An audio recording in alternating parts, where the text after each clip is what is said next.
alunas e alunos, sejam muito bem-vindos novamente ao Filo no Veste. Hoje, na nossa aula de História, eu quero conversar um pouquinho com vocês a respeito da linha do tempo que a gente costuma encontrar na escola. Com certeza vocês já viram linhas do tempo por aí, de modos diversos. Pode ter sido num jornal, numa revista, na televisão, mas eu tenho certeza que na escola vocês já viram essa linha do tempo, que é a linha do tempo de História Geral, que a gente divide a história em alguns períodos que a gente chama de idades. Idade Antiga, Idade Média, Idade Moderna, Idade Contemporânea, além da pré-história, que é muito importante e muita gente esquece. Dito isso, eu já vou esmiuçar com vocês todas essas idades, todos esses períodos, mas antes de apresentar esses períodos em mais detalhes, eu gostaria de fazer uma problematização aqui com vocês. A linha do tempo, ela não é uma coisa natural, não é assim, a história, à medida que ela vai passando, ela não vai se quebrando em partes para que a gente possa chamar de idade. O que acontece é a história vai passando continuamente e o ser humano vai observar a história, vai observar o passado e vai quebrar a história em símbolos, né? Simbolicamente vai quebrar em períodos, em idades diferentes. A definição mais tradicional de história que a gente tem é essa aqui, ó. A história é o estudo do ser humano no tempo para entender o presente. Ou seja, toda vez que a gente estuda história, a gente tem em mente algumas perguntas que são atuais. No Enem, vocês viram que cai bastante coisa a respeito de movimentos sociais, por exemplo, movimento feminista, movimento negro, movimento indígena. Por quê? É porque atualmente esses movimentos têm muita importância, esses movimentos estão reivindicando que as suas histórias sejam resgatadas. Ou seja, é porque o presente está se perguntando, vamos lá, as mulheres do presente estão se perguntando onde é que estão as mulheres na história. Então agora os pesquisadores começam a olhar para a história procurando as mulheres, o que antes não acontecia porque isso não era um questionamento da época.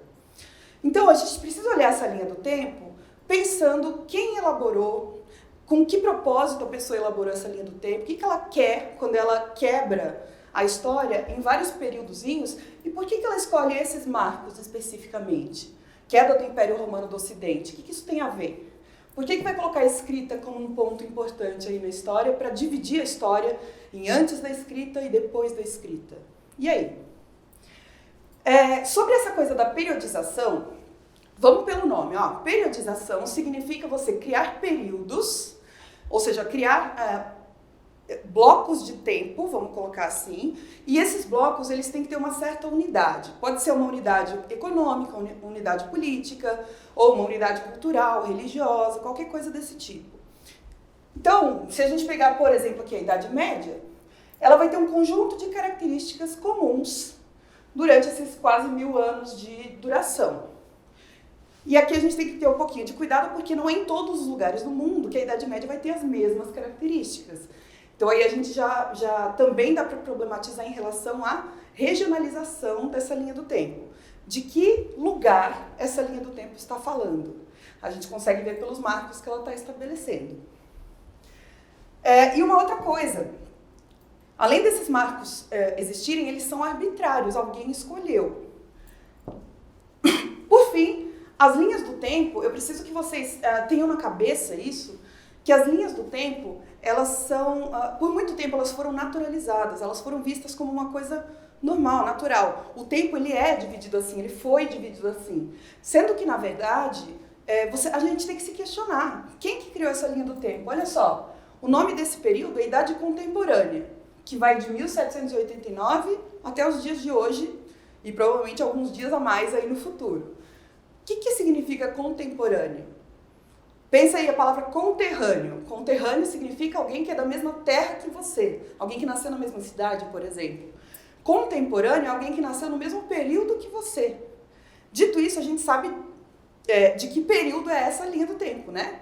Alguém que nomeou um período como idade contemporânea significa que essa pessoa está olhando para o seu próprio tempo. O meu tempo se chama idade contemporânea.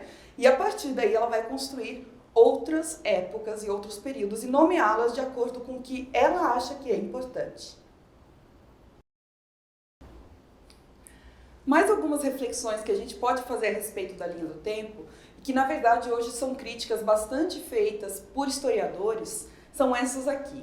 Começando pela ideia de que a história é teleológica. Quando a gente desenha uma linha assim, bem retinha, da esquerda para a direita, que é como a gente escreve no Ocidente, né? Isso pode dar uma ideia de que a história está indo para algum lugar específico.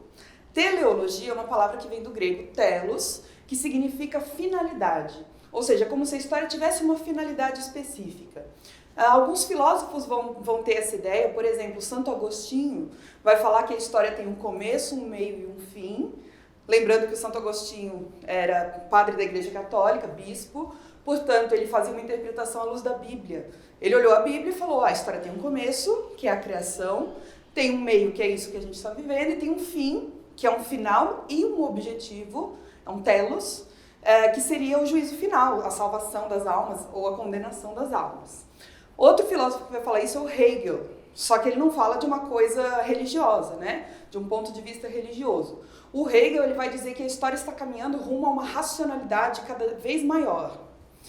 Esse é um perigo da linha do tempo. Por quê? A gente sabe que hoje as épocas, vamos dizer, as tecnologias, a ética, não são tão mais bem desenvolvidas, pelo menos não a olhos nus, do que no passado, não necessariamente, né? Então essa linha do tempo ela pode dar a ideia de que a história está evoluindo, coloquei aqui uma história evolutiva, entre aspas, de que a humanidade está evoluindo do pior para o melhor, e hoje o nosso ponto de vista é que isso não acontece necessariamente. Em alguns pontos talvez a gente tenha melhorado, mas não em todos, certamente. Então, cuidado com essa impressão que a linha do tempo passa de evolução, porque para os estudiosos hoje essa impressão é uma impressão falaciosa, é falsa. Outro ponto que é importante a gente pensar é no eurocentrismo dessa linha. O que não significa que ela é melhor ou pior por ser eurocêntrica, tá? Só significa que ela é um ponto de vista. Então, vamos pela palavra de novo. Euro, que vem de Europa, e cêntrica, que vem de centro. Essa linha do tempo coloca a Europa no centro dos acontecimentos. Então, todos os marcos que a gente vai ter aqui são marcos importantes para os povos europeus.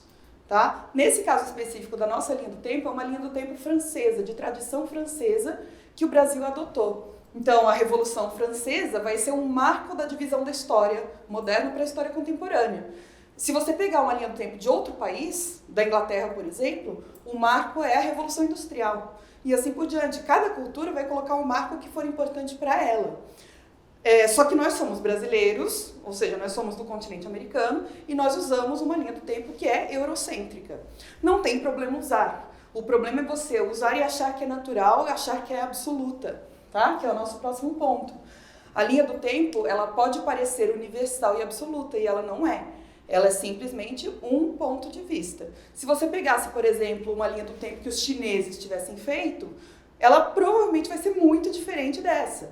Ou que os povos astecas faziam, vai ser muito diferente dessa. Talvez eles nem pensassem o tempo em termos de linha. Os astecas, por exemplo, eles pensavam em ciclos, né? Então a gente tem que pensar nisso. É uma visão muito específica que a gente está tendo da história. Mais uma coisa, essa linha do tempo que a gente aprende na escola, ela privilegia com certeza os acontecimentos políticos e militares da Europa. Então a gente tem a queda do Império Romano, do Ocidente, do Oriente, a gente tem a Revolução Francesa e assim por diante, né? Que são acontecimentos militares e políticos. A gente tem dois marcos que não são especificamente militares ou políticos. O surgimento dos primeiros hominídeos, que é um marco biológico, e a escrita, que é um marco tecnológico. Mas, no geral, eles gostam muito de estudar a história por um viés político. E, por último, essa linha do tempo ela estabelece cortes muito bruscos.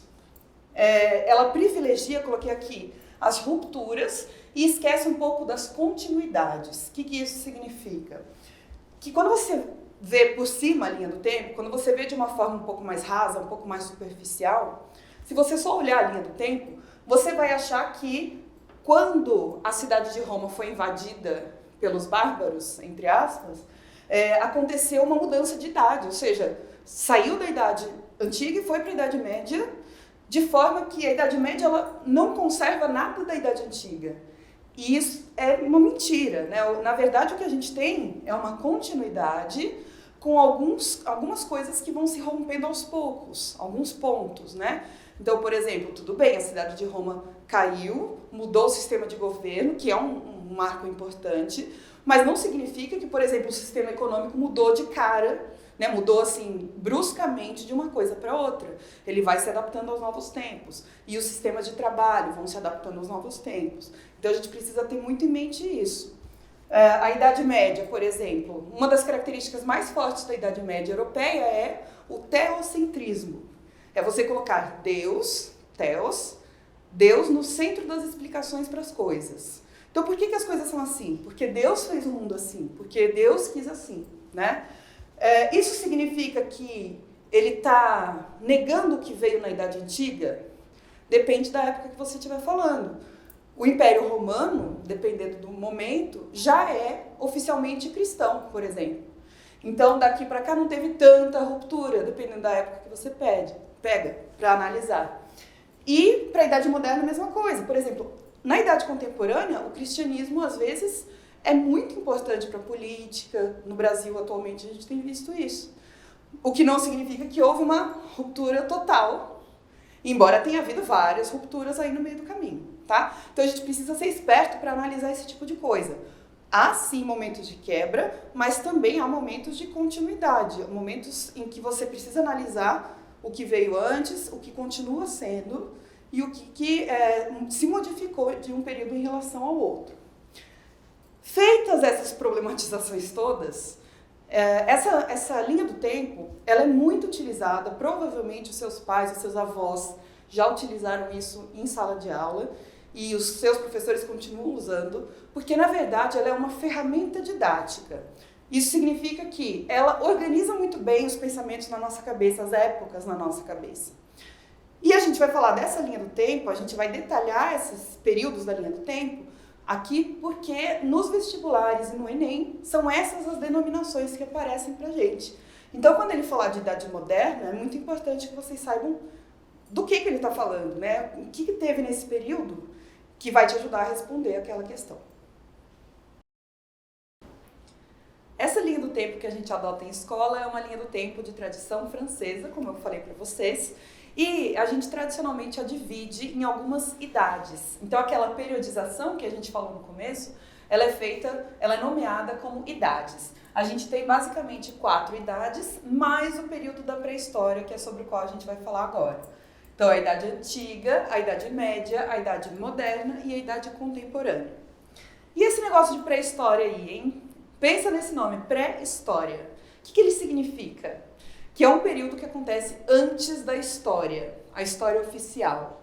E aqui a gente precisa ter alguns cuidados, né? Porque quando você fala pré-história, significa que esses povos que viveram antes da invenção da escrita, lá pelos povos sumérios na Mesopotâmia antiga, significa que esses povos ágrafos, povos que não tinham escrita, eram povos primitivos, menos civilizados, ou povos que não tinham história. Isso é muito importante, né? Na verdade, a resposta é não. Esses povos são muito ricos em história. Aliás, o período que a gente chama de pré-história é gigantesco, ele tem milhões de anos. É um período enorme, né? E a gente precisa pensar que a história ela trabalha com uma documentação, atualmente, muito rica, que não é só a documentação escrita. Então, como é que a gente sabe sobre a pré-história? Porque a gente estuda pela arqueologia, que é a cultura material. Então, você vai encontrar um caco de um vaso de uma civilização muito antiga e vai analisar do que era feito, para que eles usavam, vai fazer perguntas para aquele documento que não é escrito e que ele vai te responder de alguma maneira, né? A gente tem, por exemplo, a paleontologia, que analisa os fósseis, então a gente sabe o surgimento de alguns seres humanos, né? Alguns seres humanos muito antigos. Aqui no Brasil a gente tem a Luzia, que quase morreu lá no incêndio do Museu Nacional. A gente tem também a genética atualmente funcionando como uma ferramenta de documentação histórica.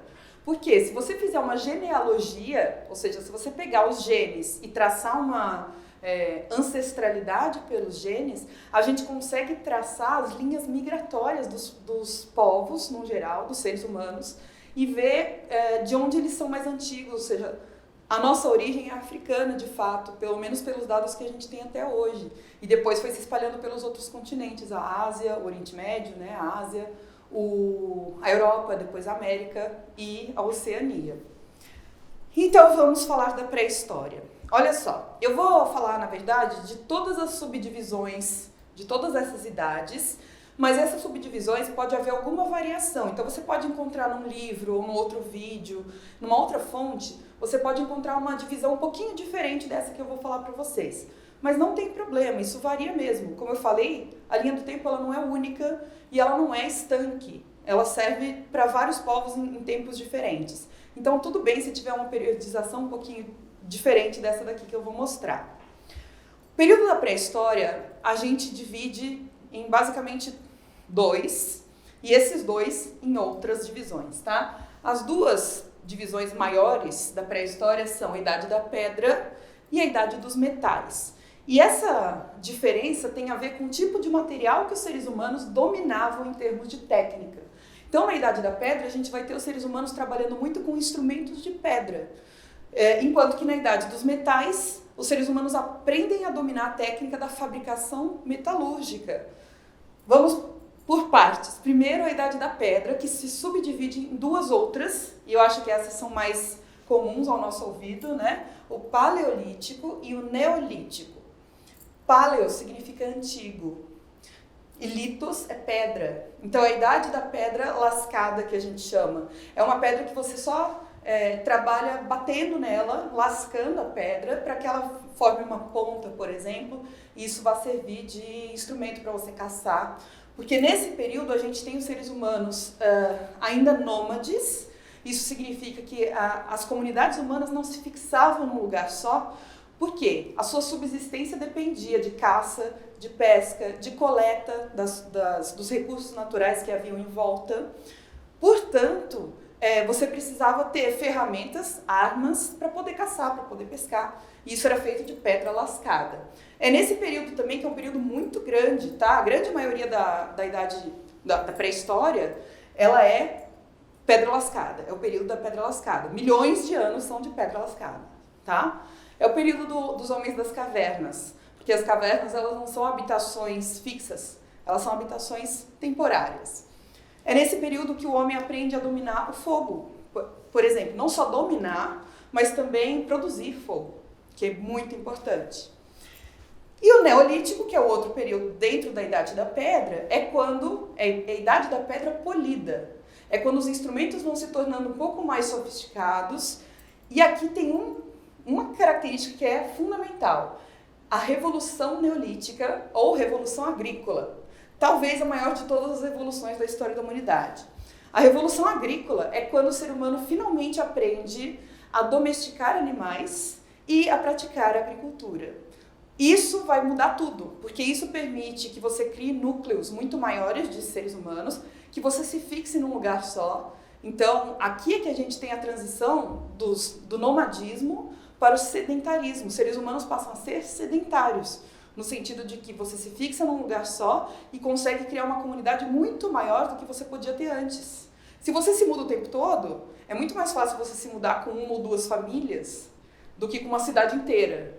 A partir do momento que você se fixa, você pode criar muitos vizinhos à sua volta e isso forma uma cidade posteriormente e depois as civilizações que a gente conhece no período da Idade Antiga. E como eu falei, o período da Idade dos Metais, ele é bem mais curto, ele tem mais ou menos 1000 anos de duração só, que é quando o ser humano aprende as técnicas metalúrgicas principalmente do cobre, de manejar o cobre e de manejar o bronze. Começa a fazer a liga do cobre com o estanho, forma o bronze, e depois do ferro, que são técnicas muito importantes porque elas vão possibilitar ferramentas muito mais fortes, mais duradouras e mais eficientes. Sobre a Idade Antiga, a gente tem uma divisão um pouquinho diferente. A divisão entre Antiguidade Oriental e Antiguidade Clássica, que não é propriamente uma divisão cronológica, mas sim uma divisão mais geográfica, vamos colocar assim, né? A Antiguidade Clássica é a que a gente mais está acostumado a ouvir, porque são os povos que nós ocidentais consideramos que são os nossos ancestrais mais diretos, os povos gregos e os povos romanos. Dito isso, a gente coloca no mesmo saco, que é a Antiguidade Oriental, um monte de povos completamente diferentes entre si e estuda muito por cima, quando estuda, né? Então a gente tem nesse blocão de Antiguidade Oriental persas, fenícios, mesopotâmicos, egípcios, celtas, os povos ditos bárbaros. Os bárbaros é uma denominação romana para os povos que não falavam latim, ou seja, quem não sou eu é bárbaro, né? Quem não acredita na minha religião, quem não fala a minha língua, eu chamo de bárbaro. Então a gente tem os povos germânicos, a gente tem os chineses, os hindus, todos esses povos a gente trata como se fosse uma coisa só, que é a Antiguidade Oriental. O que é uma outra crítica que a gente pode fazer a esse modelo de história que a gente estuda, né? Por que a gente ignora tantos povos diferentes e a gente se foca tanto em dois povos tão específicos? A defesa de quem faz esse tipo de história mais voltada para a Antiguidade Clássica é justamente de que a gente herdou muita coisa dos gregos e dos romanos, e nem tanta coisa assim dos povos da Antiguidade Oriental. Mas nesse período a gente tem principalmente uma criação de uma burocracia estatal. Isso significa que o Estado, surge um Estado, ou seja, surgem chefes que vão comandar cidades muito grandes e posteriormente impérios, inclusive. E para você administrar impérios tão grandes, áreas tão grandes, muita gente sob o seu domínio, você precisa de uma burocracia, ou seja, de uma hierarquia, de muitos funcionários trabalhando para você, né? Muita documentação sobre o seu reino, sobre o seu império. Por isso que a gente diz que nesse momento há uma alta burocratização estatal.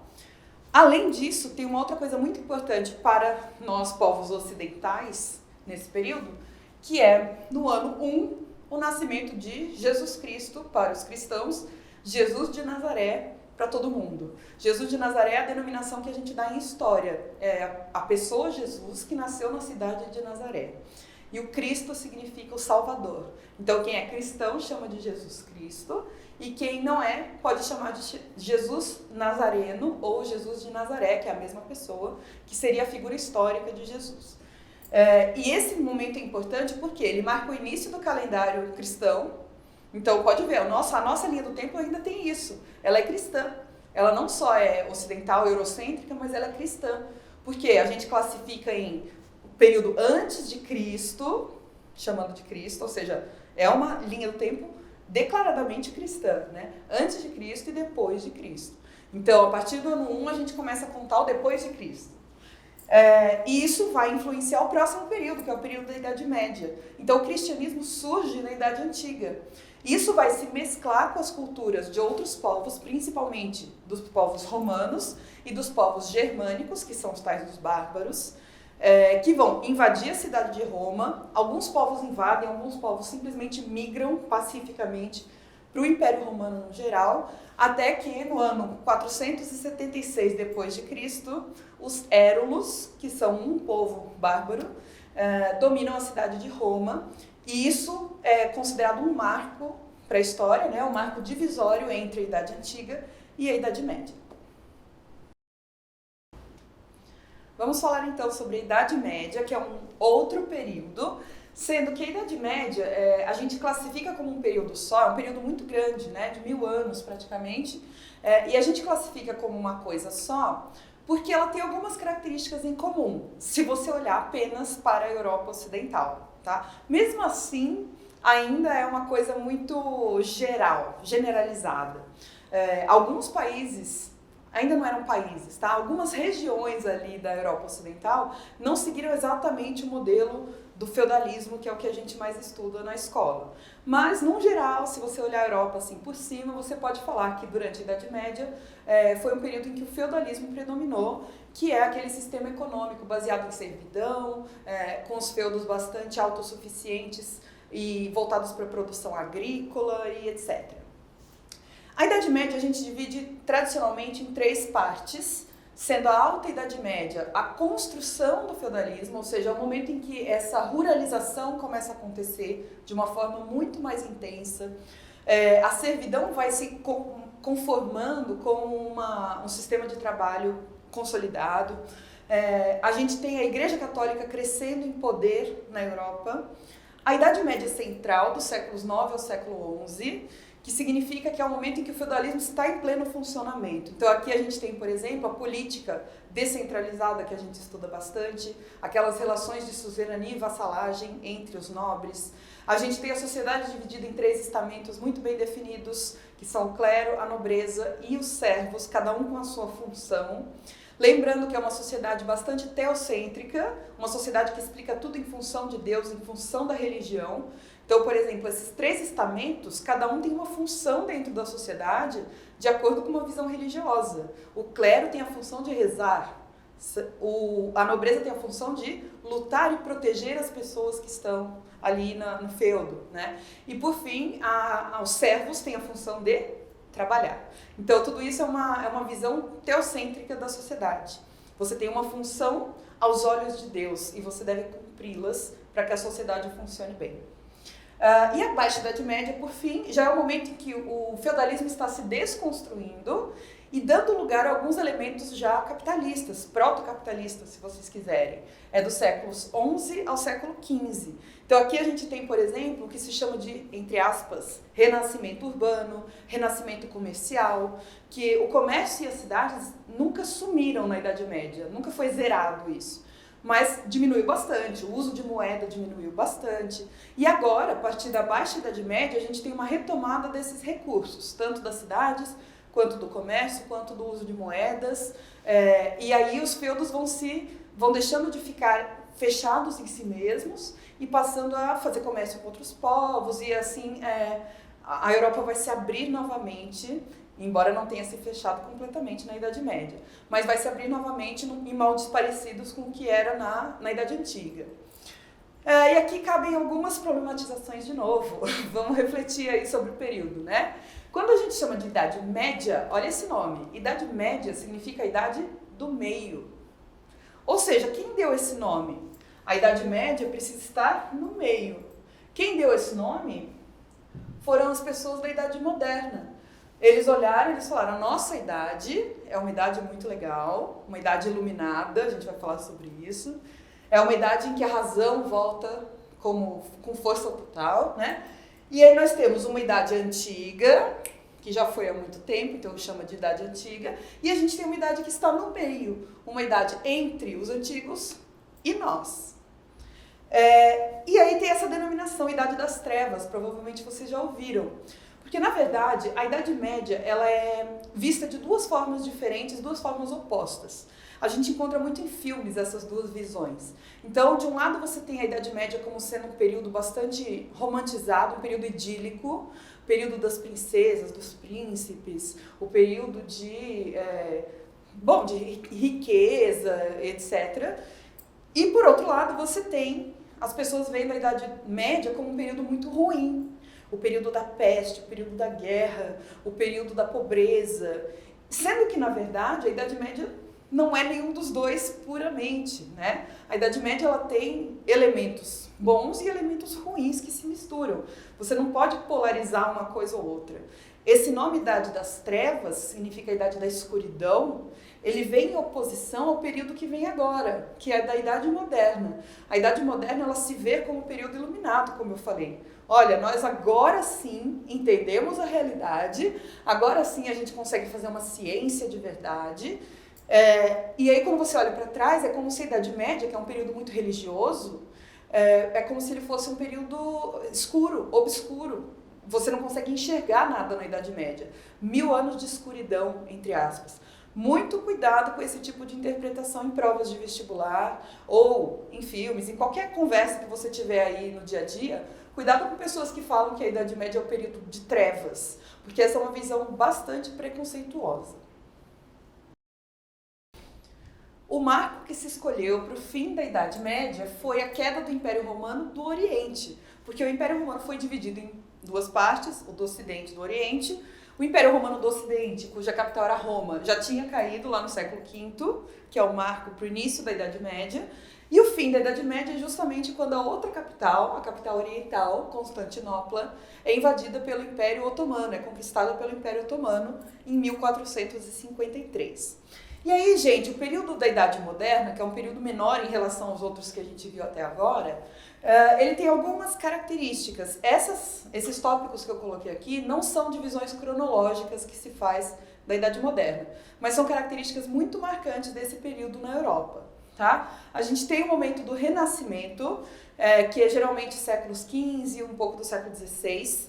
O período do Renascimento, ele é marcado, olha o nome, Renascimento, né? Então ele é marcado por uma retomada de alguns valores gregos antigos, principalmente o antropocentrismo ou humanismo. A gente tem alguns temas, na arte isso é muito visível, né? Alguns temas greco-romanos são retomados, então, por exemplo, a mitologia grega, a filosofia grega é revalorizada de um outro jeito que não foi na Idade Média. Esse nome Renascimento, vejam que é preconceituoso com a Idade Média, por quê? Assim como a gente estava falando lá sobre o nome Idade das Trevas.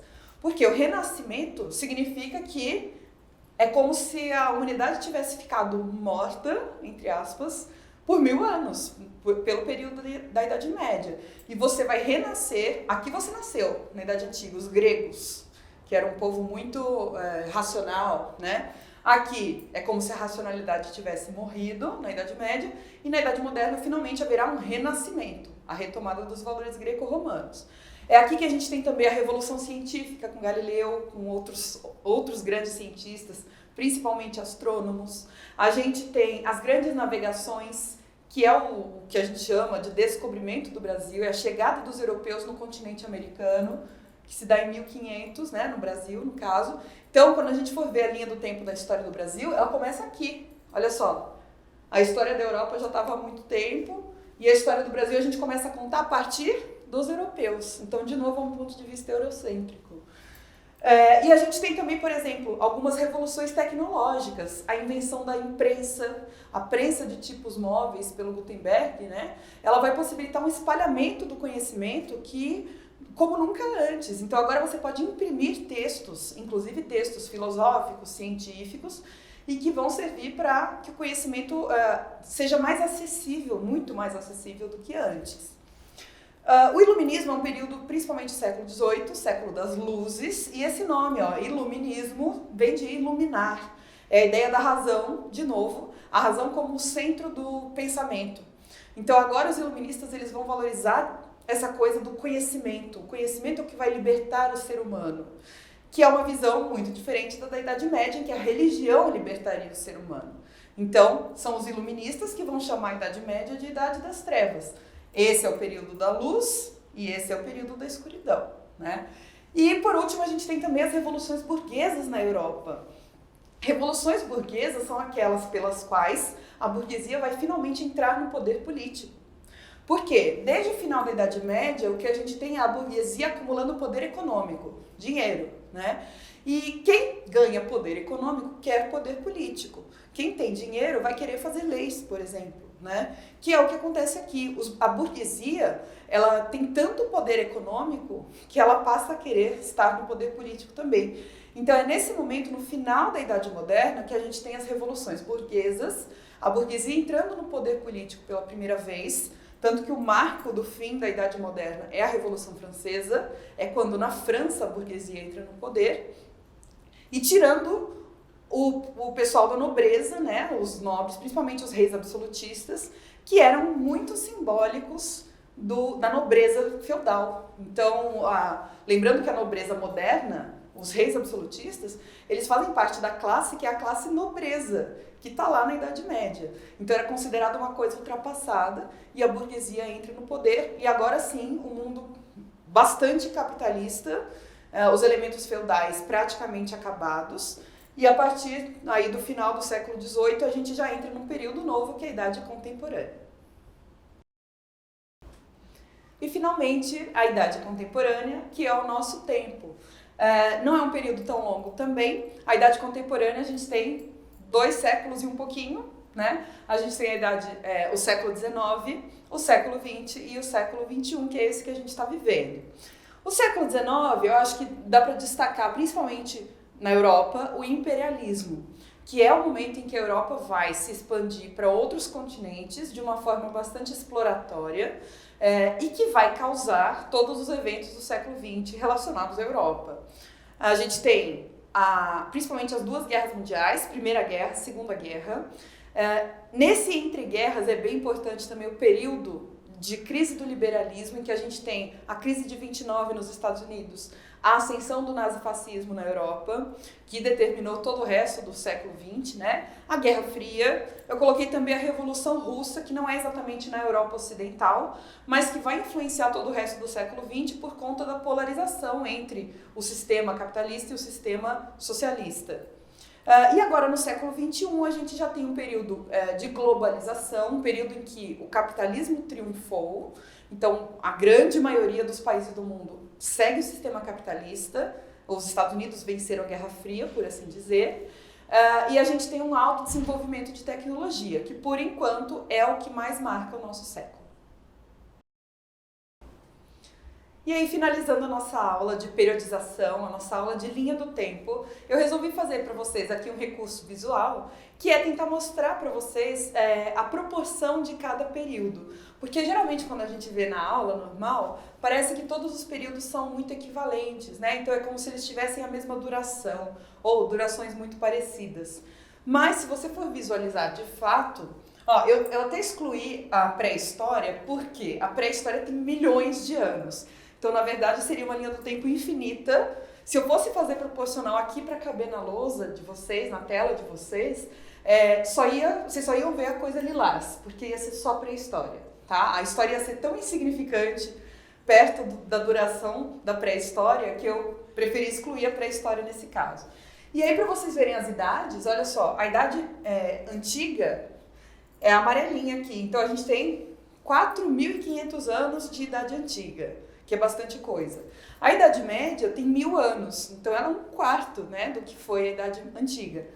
A Idade Moderna ela tem só 300 anos. E a Idade Contemporânea, desde que a gente começou a contar, ela tem 200 anos e pouquinho, tá? Então é só para vocês terem uma noção. O nosso período é muito curto ainda, pelo menos nessa linha do tempo que a gente está acostumado a ver na escola.